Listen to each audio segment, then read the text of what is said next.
கர்த்தருடைய பரிசுத்த நாமத்துக்கு ஸ்தோத்திரம். பிரியமானவர்களே, இந்த 144ஆம் நாளுக்கான விசுவாச அறிக்கை, அது எரேமியாவின் புத்தகம் 29ஆம் அதிகாரம் 5ஆம் வசனம்.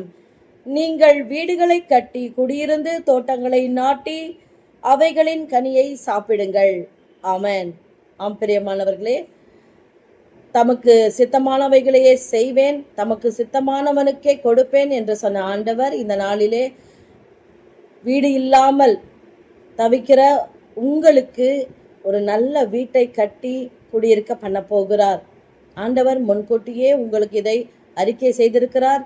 நீங்கள் விசுவாச அறிக்கையிட்டு இதை உறுதியாய் விசுவாசித்து அவருடைய கிருபையினாலே பெற்றுக்கொள்ளுங்கள்.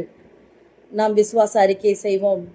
கர்த்தாவே, உம்மாலே செய்யக்கூடாத அதிசயமான காரியம் ஒன்றுமே இல்லை ஆண்டவரே.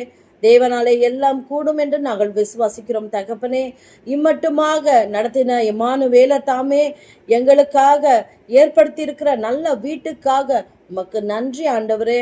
உமக்கு சாட்சியாய் இருக்க போகிற அந்த வீட்டிற்காக உமக்கு கோடான கோடி ஸ்தோத்திரங்களை ஏறெடுக்கிறோம் தகப்பனே.